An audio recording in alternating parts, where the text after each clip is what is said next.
Oh, yeah, we're recording. Hi, welcome to the Beorn Fit podcast. This is hopefully going to be the first of many. Just another way for us to communicate information that we have about the gym and fitness related topics that we want to talk about.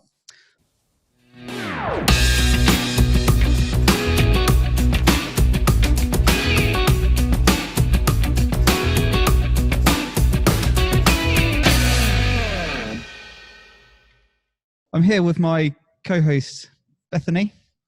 Hello. Hi. Do you want to tell us where you're from and a little bit about yourself? Or Not very interesting. I'm from Bury. I've been to uni and I've done a master's. I worked in a CrossFit gym for, I think it was roughly 5 years. I was kind of head coach, did some programming for the classes. I also did personal training.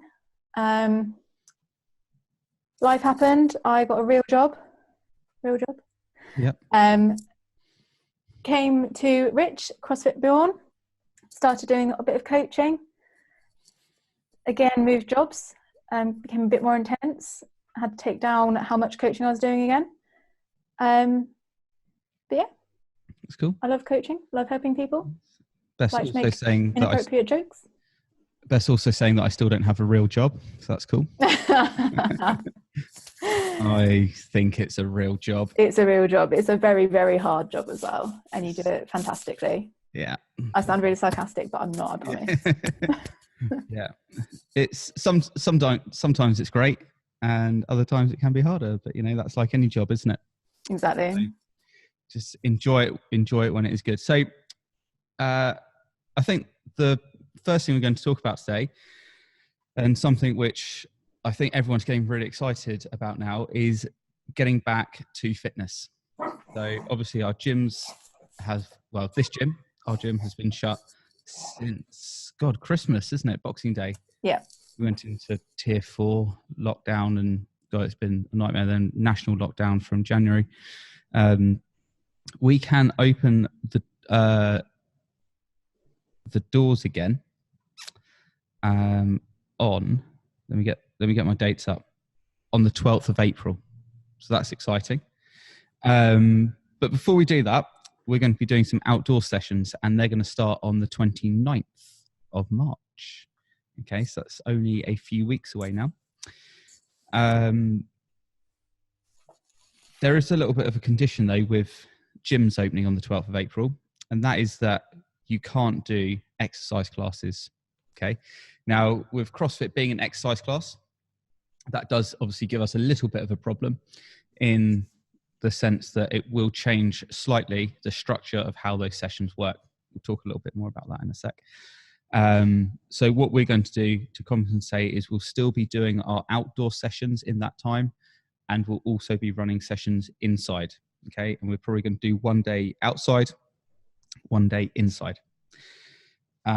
Then on the 17th of May, it will basically be how it was in here. We can do our sessions as normal, and we'll ramp it up so we're here full time. And then on the 21st of June, I've written down here, fist bumps and partner workouts. Okay, that's when it should be all back to a sense of normality. Okay, if everything goes okay. Does that all make sense, Beth? It does make perfect sense, Rich. What have I missed? Kind of the basis of what the outdoor and indoor classes will be. So they'll have different focuses. Did you come to any of our outdoor sessions? I did. Yes, I did. Just checking. I can't remember. It was so long ago now. I mean, not as many as I should have done. But again, we'll come to that later. The weather was good. We had them last time. We're hoping by the 29th of March, things will start looking better. We'll be on Hardwick Heath, where we were last time. And pretty much sessions are just going to involve a lot of the stuff that we've been doing in the Beorn at Home sessions. So dumbbells, kettlebells, maybe weight plates, med balls, and that sort of stuff. Just stuff that's easier for us to transport up there. We did take some barbells and weights up there last time, but with the way the weather's been, I think it's probably just going to be a little bit skiddy underfoot and still a little bit damp. So it might be better that we just hold out a little bit on taking weights and stuff up there. So that'll be when we start on the 29th. And then on the 12th, the outdoor sessions will just be that on Hardwick Heath. The indoor sessions we do will be like an open gym style.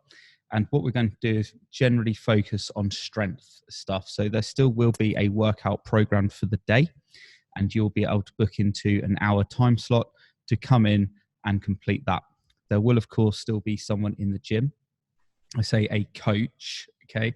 And they'll be here for safety reasons to make sure that obviously everyone is compliant with guidelines and just to make sure that everyone is actually moving safely and that no one's going to hurt themselves, okay? So you can still be taught, you can still be coached and kept safe. It just won't be a class environment like we used to for the Correct. moment. Yeah, if someone's got a question, you can put your hand up and just be like, can you please help me with this? And yeah, definitely the coach, whoever's here, is going to obviously come over and just make sure that you're happy with what you're doing. Yeah, you're not just going to be left to it. You know what I mean? And then by using that, we can do our strength stuff in here. So we can have our weights, we can have our barbells. We'll be doing our back squats, deadlifts and presses fundamentally. And then outdoor, we'll be getting our Metcons, our lighter stuff involving obviously our running, our dumbbells and our kettlebells. So the actual general program, once we're doing that hybrid, is still going to look very much like a good CrossFit program. So yeah, I'm quite excited about that. And then in May, we will just ease everything sort of back to the gym, ready for sort of getting back to normal on the 21st. If everyone is really enjoying the outdoor sessions, we might keep one day a week or something and keep doing a few, just because I think people like getting out in the sun. It's quite nice in the summer, isn't it? So yeah, I may keep that option open. So we'll just play that one by ear. Cool. Good. Any questions on that? I think you've covered everything. I think so. I have made notes. So that's really comprehensive notes. Yeah, it's not like a full script. It's just bullet points. I've never actually done this before. Even when I've done like presentations and stuff, I just try to remember it. So it's really weird. It's quite useful, isn't it? I should have done it more. What happens, Beth, if people haven't been doing a lot through lockdown? What happens is you'll come back for your first session. It will feel hard. It will feel challenging. Probably feel harder than you remember. It's not something to be afraid of. It's something to embrace and know that you can only get better again. I think it's important that you think wider than just your fitness life as well.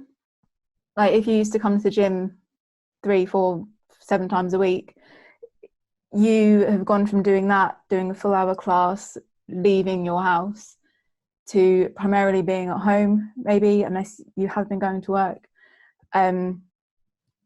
Maybe not pushing yourself as hard as when you would during a class. So overall, your fitness will have come down. It will become better. It will come back easier than you think.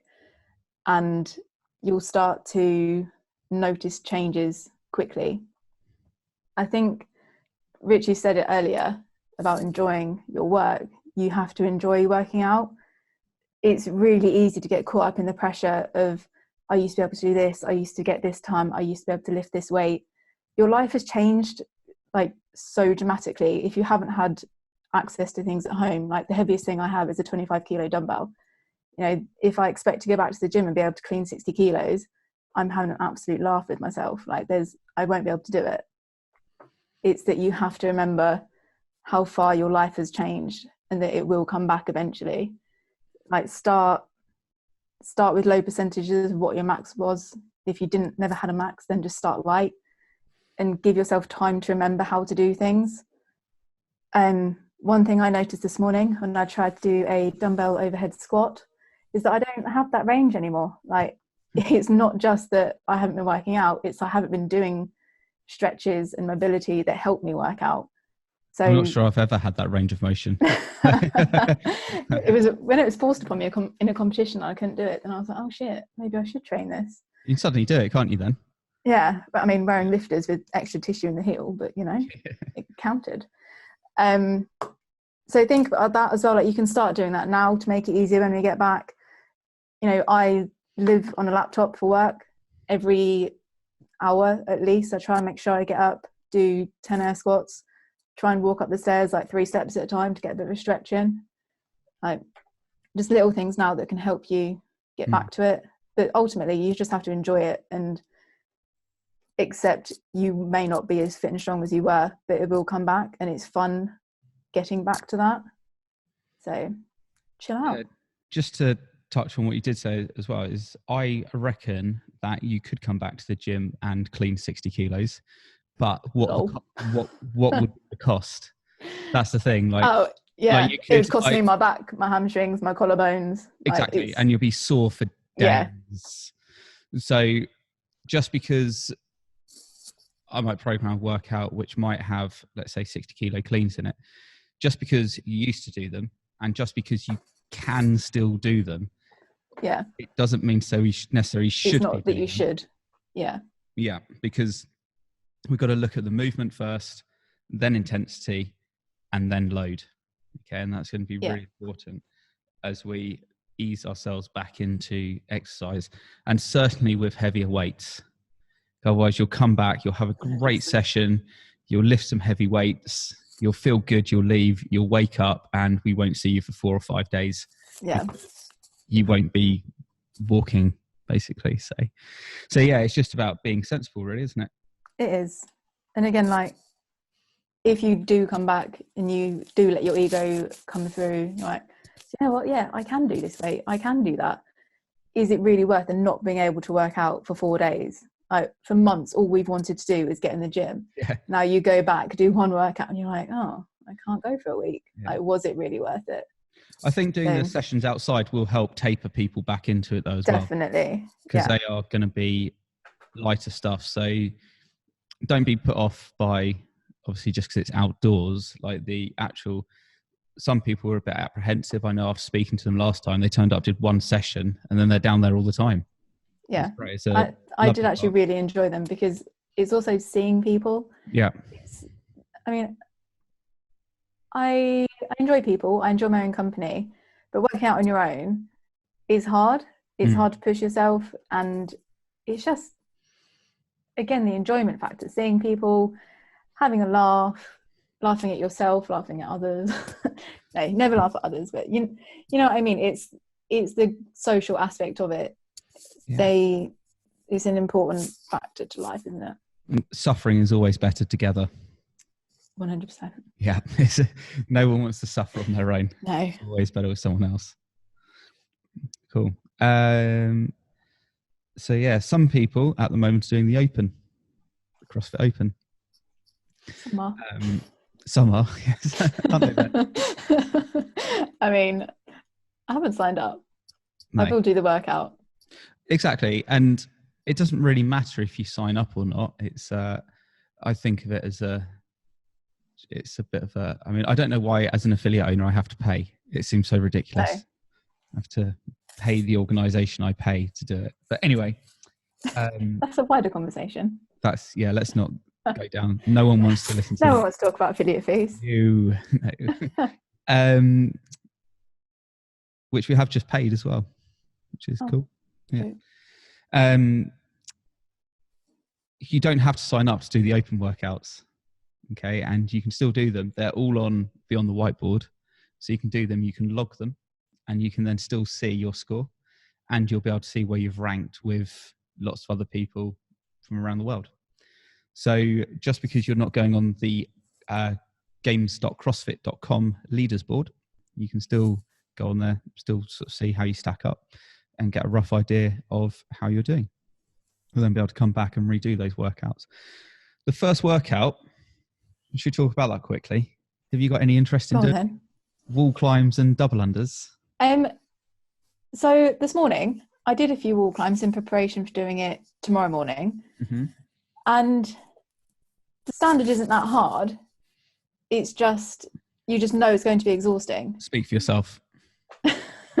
I personally, it's not something that I struggle with. I have a relatively strong upper body strength, and and you can put your arm straight up in the air though as well. Yeah. And my mobility is pretty good. Like, this is fine. But again, since a laptop job, it's not quite as good. It's going to be challenging. My shoulders and triceps will be gone. But in terms of strategy, I haven't done it, so I can't give advice. What a great workout, though. I think it's such a good benchmark workout for people to do, because the wall climb is something that people can try and work on, or bear crawl for the substitute. Yeah. And then double unders, single unders, or star jumps, depending on what level you're at. But it's just such they're two good movements to really test you, just to see how far you can get in 15 minutes, basically. Exactly. So a good workout for, if people haven't done it, then I'd crack on and do it, really. There's been some pretty good times coming out. I don't know if anyone saw. I saw Rich Froning was 59th in the world. So I didn't think he was. He's got to for the team. Yeah. Oh, yeah, of course. So CrossFit Mayhem Freedom are in first place for the team. Surprise, surprise. But with I don't know if anyone knows about this, but with they've changed the way the teams qualify. They've changed it again, haven't they? Back to the original method. So basically what happens is everyone in your affiliate signs up, and the 2 best male times and the 2 best female times go to your team's score. That's everyone in the affiliate. It doesn't matter who it is. It doesn't. And then they basically pick the team that goes to the games from everyone that signed up. From everyone who signed up, basically, yeah. So currently, this is quite funny. So obviously, CrossFit Mayhem have got Hayley Adams on their roster. So currently, her time is contributing towards the CrossFit Mayhem team. That's cool. But obviously, we know she's not going to go team. She's going to be an individual. Yeah. So it's a bit of a weird way. It's always. Yeah, I don't know which way is better though. But it is called the Affiliate Cup. Yeah. So it is your entire gym standard, isn't it? But it does also mean you can't make super teams. Yeah, which I do agree with. Yeah, which I think they should be. I think it makes it more about the community, gym community and stuff. Yeah. That way around. You know, I mean, they're always going to qualify anyway, even if they didn't have Hayley. So, you know, it's all good. So yeah, that's the Opens going on. Do the workouts just because they are a bit of fun. It's something we can redo in the gym in a couple of months or year or so as well. So you can always see your improvement. Yeah, next year when the Open comes around, I normally reprogram all the Open workouts anyway. Yeah. So the way I kind of look at it is, I'm going to do a workout today. It may as well be the Open workout. Yeah. So you're gonna do a workout anyway. So you might as well just do that. Might as well just do one of those. Yeah. It's obviously it's a worldwide competition. If you sign up, so you can see where you stack up in the world, in your region, in your country, in your age group as well, which is cool. Anyone can enter. Lots of different stages for it, and yeah, that's it really. Cool. Got anything else to say on the Open? Do you enjoy it? Have you enjoyed it in the past? Sorry, I don't know if my internet froze. I know yours. Did I enjoy what? Sorry. Do you enjoy the Open? Previously, no. There were 2 parts to my answer.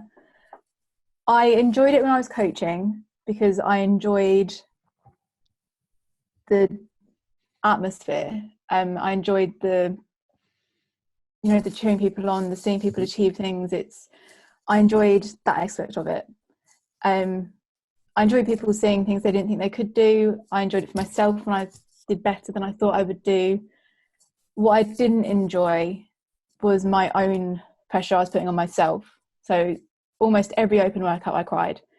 I would redo them at least twice, maybe 3 times, maybe 4 times. I don't know where the pressure came from other than internally. Yeah, it's all from But you. yeah, and it just, I didn't enjoy it. Yeah. I think did I do the Open in 2018? I can't remember. Whatever the last year was I did the Open, I literally hated it. And it got to the point where I didn't even enjoy being at the gym with it, because I was putting so much pressure on myself, which is why I have now almost completely switched, and I just enjoy working out now. Yeah. Like, there's no need to worry about things so much. Like, it's good to be competitive, and I'll never not be competitive because it's just the way I am. But you have to understand what you're doing and why you're doing it. Exactly. And it's only stressful if you're going to qualify for the games, isn't it? Exactly. Because it's your I'm shot. not going to the games. I'm not even going to regionals when there was regionals. It's your shot for the next stage. Yeah. So obviously for those people, it probably is quite stressful. Yeah. But for everyone else, it is a time just to celebrate people and push yourself and challenge yourself. So here's a question. Safely. But is it a bad thing that there's now so many scaled categories? So again, I have two opinions on this. I think it's good that it does allow everybody to compete. It allows everyone to find something that they can do and they can complete a workout. Mm-hmm. But I don't know if it gives people an easy option. Again, you can see from that answer that I am just someone that I hold myself to a very high standard. I try and hold myself very accountable. So I would always want to do the best that I can. Mm-hmm. But it might give someone the option to do something easier just because they think they can get a better score, or just because they think they could beat someone else rather than try and go to the next level. It's however you do it. If you do it RX, you're always going to be higher up the leaderboard though than anyone who scales it. Yeah. So there is that, I suppose, to motivate people. It was the year. Can you remember the year they put the muscle ups first? There's like 7 muscle ups. Yeah, it was muscle ups, wall balls, and something else, wasn't it? Yeah. It's like a mash-up of the, because they did it. It was 150 wall balls, 90 double unders, and then 30 muscle ups, wasn't it? One year. That was 12.4, I think. And then they did that mash-up. Anyway, it started with 7 muscle ups. I think I saw one of my I've got friends who own CrossFit Deviant. That year they had 22 people get their first muscle up. And that's what I mean. Because it's back then I don't think there was a scale. Scaled. No, I think either you did it or you didn't. Yeah, so you just had to, and they put muscle ups first. Yeah. It's like you either got a muscle up or you don't. You didn't put a score in for the workout. Yeah. So that's what I mean. If it wasn't like that, people wouldn't have found out they can do a muscle up. Yeah. It may have been ugly. It's not something that I would recommend people to do every class, but they did one. It is a big achievement. Yeah, has to come a point where you just go, I'm going to do this. Yeah. So I think you always should try and push for that higher level. But then my coaching hat comes on and I'm like, oh wait, you might hurt yourself. Exactly. That's kind of how I feel about it. Yeah. I can feel on one hand, I'm like, just give it a go. Yeah. And then on the other hand, I'm like, no, let's look at the bigger picture. Please don't. Yeah. Okay, let's look at this. Let's all just calm down. Big picture. And there's always next month when we've actually done some training. Let's see 5 strict pull-ups, 5 strict ring dips, and then we'll go for muscle up. Then we'll talk. Yeah. You're not going to get to the top and pop your shoulder out. And, sweet. Do you think it should be, I know within our gym it is, unless you can do certain things, you don't do other things. Like, unless you can do a strict pull-up, I'm not going to let you try and do a muscle up. Mm-hmm. Do you think it should be somehow written somewhere that is a standard, or do you think it should be left open? Because I've been to loads of gyms now. That sounds like I'm showing up into loads of gyms. Like around the world, I've seen loads of different things and loads of different ways of doing stuff. Don't say it. Don't say it. Matt Fraser got into a lot of trouble for saying this on the Joe Rogan podcast. I know, that's what I'm bringing up. Like, not all CrossFit gyms are good. That's what I'm trying to get at. So, it's I think there should be some kind of standard, but ultimately that has to be set by the gym, and people are adults. I think there is. CrossFit over the years have put out so much material. Yeah. I mean, you'd have to be ignorant to not know. They've said time and time again, 5 strict pull-ups, 5 ring dips, yeah, and then you're ready to go for a muscle up. Yeah. They've said time and time again, like, get 5 strict pull-ups or 3 strict pull-ups before you try and learn a kipping pull-up. Yeah. Learn to kip before you learn to butterfly. Like, these are things they've said time and time again in journal documents, which they still pump out all the time and no one reads. But then you get some gym owners and coaches which just choose to ignore the advice. Yeah. I think that is it, isn't it? You do just have to make sure you go somewhere where you know you're going to be. Yeah. I think properly. I think that the information has certainly been put out there, but it's like everything, it's down to the individual if they choose to they want to actually enforce it. Act on it. Yeah. Which they should. Because obviously the whole I can't think of anyone with a rational mind would read it and go, oh, sounds dumb. That sounds stupid. Yeah. No. Yeah. Okay. Interesting. So I'll see if I can get your feedback on it. Cool. We've just got one more thing to talk about. People might remember about this time last year, the ex-owner of CrossFit, Greg Glassman, decided to tweet something pretty insensitive on Twitter, of course, because it's a tweet. And I thought I'd just fill everyone in with what's going on that. You can see I've still got this big sign up behind me which says CrossFit Beorn.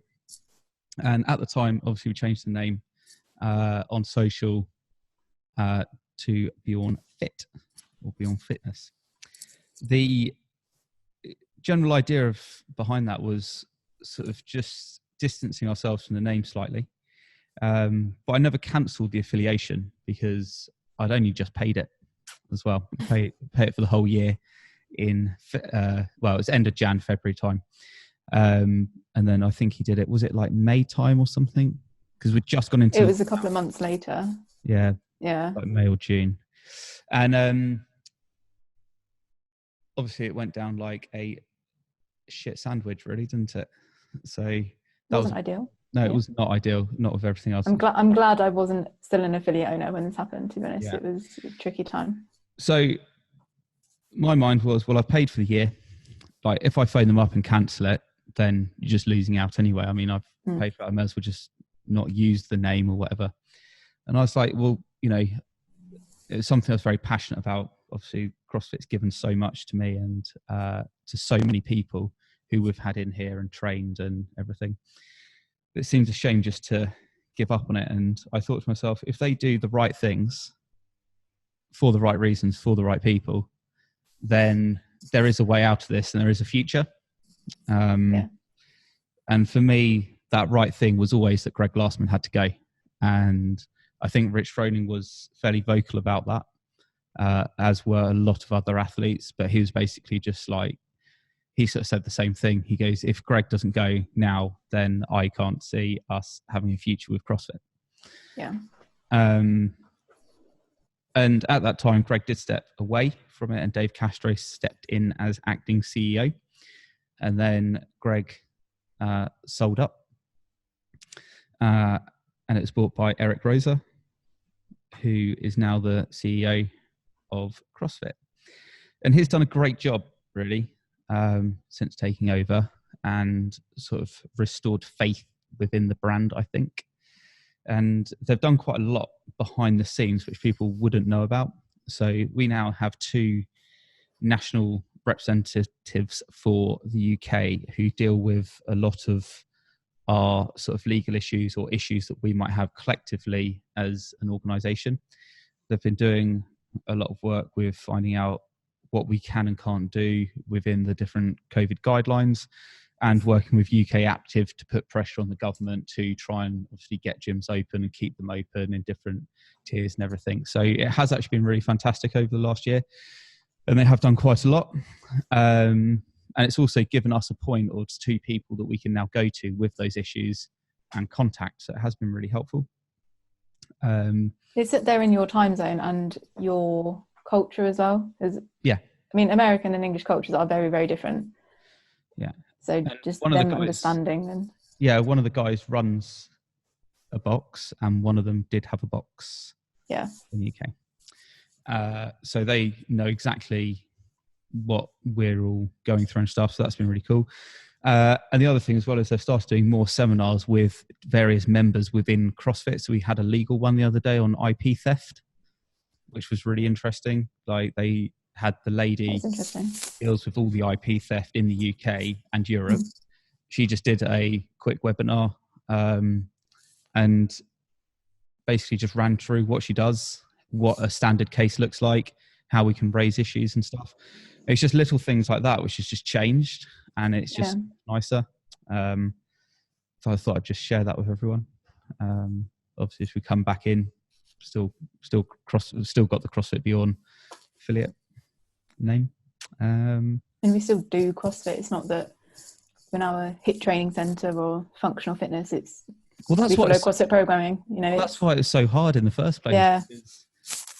Like I train CrossFit because I really believe in it, and I really believe how it helps people, and it is a fun way to exercise, and it really does get results.